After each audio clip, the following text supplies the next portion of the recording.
Clausewitz, Karl von Clausewitz, c'est l'homme qui se donne pour tâche de penser la guerre. Et c'est peut-être, je crois qu'on peut le dire, avec une certaine objectivité, le plus grand stratégiste de l'histoire.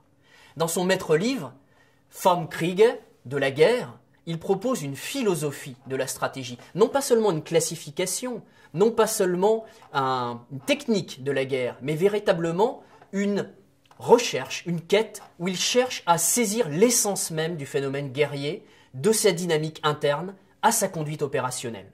C'est donc un projet total. Il naît en 1780, un an après Jomini, et il entre très tôt dans l'armée prussienne.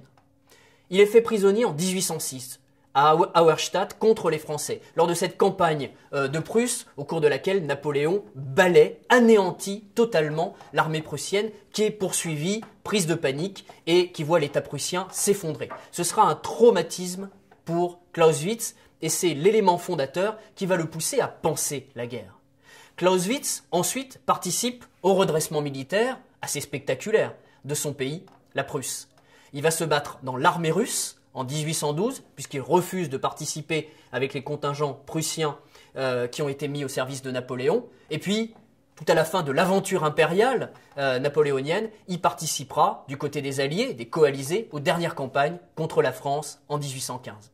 Ensuite, Clausewitz va diriger l'école de guerre prussienne de 1818 à 1830, et puis il meurt en 1831 du choléra à 51 ans.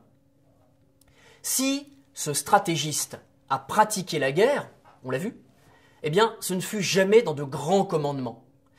Mais sa connaissance de l'art est surtout l'occasion pour lui d'éclairer la stratégie en tant qu'articulation du politique et du militaire au travers d'une étude minutieuse des campagnes et bien de celui qu'il a surnommé lui-même le dieu incarné de la guerre, c'est-à-dire l'empereur, Napoléon Bonaparte.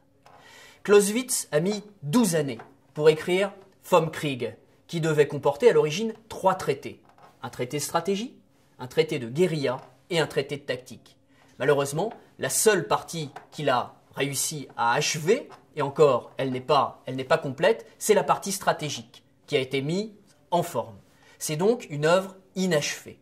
Pour lui, pour Clausewitz, la guerre, c'est un acte de violence destiné à soumettre l'ennemi à notre volonté. Donc, il compare la guerre à un caméléon. Tout conflit est unique, il est non reproductible. Donc, c'est une réalité aléatoire qui est dominée par ce qu'il appelle la friction. Ce concept de friction, clausewitzien, signifie que la guerre produit un brouillard. Et à travers ce brouillard, le stratège va devoir se mouvoir, il va devoir deviner ce qui se passe au-delà de la colline, il va devoir deviner le plan, les intentions de son ennemi. La guerre, dit encore Clausewitz, c'est l'activité humaine qui se rapproche le plus d'un jeu de cartes. C'est donc le domaine de l'incertitude. Et il est vain de tenter de mettre la guerre en équation, comme ont tenté de le faire les rationalistes, les stratèges rationalistes du XVIIIe siècle, les Folard, les Guibert, ceux qui ont tenté de donner une géométrie à la guerre. Clausewitz s'éloigne de cette tentation. Clausewitz a une part de rationalisme dans son analyse de la guerre, mais c'est quelqu'un qui cherche au-delà, qui cherche une philosophie de la guerre, et je l'ai dit, l'essence même du phénomène guerrier.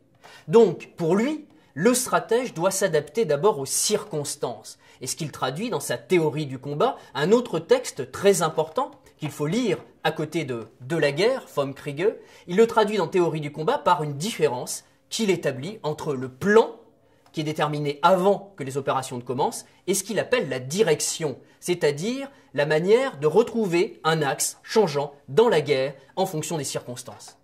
La guerre, surtout, est gouvernée pour Karl von Clausewitz par ce qu'il appelle l'étrange trinité. L'étrange trinité, elle est formée de l'État, de l'armée et du peuple. À l'État revient l'entendement, la compréhension, la raison. À l'armée, ce qu'il appelle la libre activité de l'âme, c'est-à-dire la pratique de l'art stratégique sur le terrain. Et le peuple, la troisième pointe, si vous voulez, du triangle de cette étrange trinité, au peuple reviennent les passions. les passions et parfois la haine, c'est-à-dire l'irrationnel, qui parfois nourrit la guerre et l'opposition entre deux États, entre deux peuples. Eh bien, l'interaction entre ces trois entités va déterminer le caractère et la structure d'une guerre. Et ce triangle indique et implique, par ailleurs, pour Clausewitz, la suprématie du politique dans la guerre.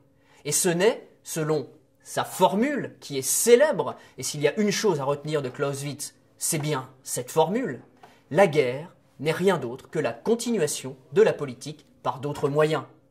Le politique, la politique, surdétermine donc l'art du stratège et la guerre, c'est-à-dire la collision de deux forces vives qui est toujours l'épreuve guerrière, selon Clausewitz. Donc la guerre, pour l'auteur de Vom Kriege, la guerre dans son essence même de duel de volonté, c'est surtout une part intrinsèque de la dialectique politique qui est menée par des moyens sanglants. Clausewitz, par ailleurs, cet auteur est inépuisable, il est extrêmement profond, eh bien il prône de soumettre la volonté de l'adversaire et il souligne le besoin, parfois, d'anéantissement de ses forces armées. Anéantissement de ses forces armées, mais aussi de sa volonté, l'un ou l'autre, l'un et l'autre.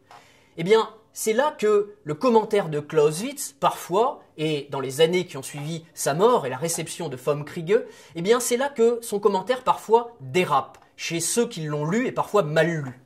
Il a été systématisé par certains de ses commentateurs comme le théoricien, comme le stratégiste de la destruction et de l'anéantissement. Cette réputation de Clausewitz, elle est largement exagérée.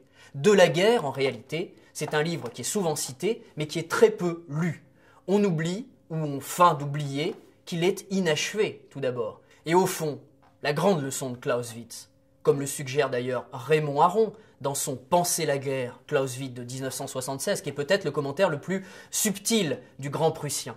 Eh bien, la leçon de Clausewitz, c'est bien la nature politique de la guerre et la nécessité pour le stratège, homme de puissance et homme de connaissance, de comprendre, au-delà même des nécessités opérationnelles et de destruction ou neutralisation de l'adversaire, ce qu'il appelle la guerre réelle.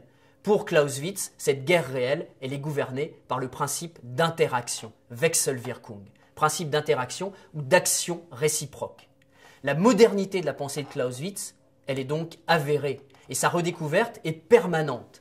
Sa pensée est appliquée aujourd'hui à des domaines qui sont bien éloignés des circonstances qui l'ont vu naître. Corbett, au XXe siècle, du côté anglais, appliquera Clausewitz dans le domaine de la stratégie maritime. La pensée nucléaire, avec en particulier les théoriciens français Ayret, Beaufre, Poirier, Galois, elle doit également beaucoup à Clausewitz.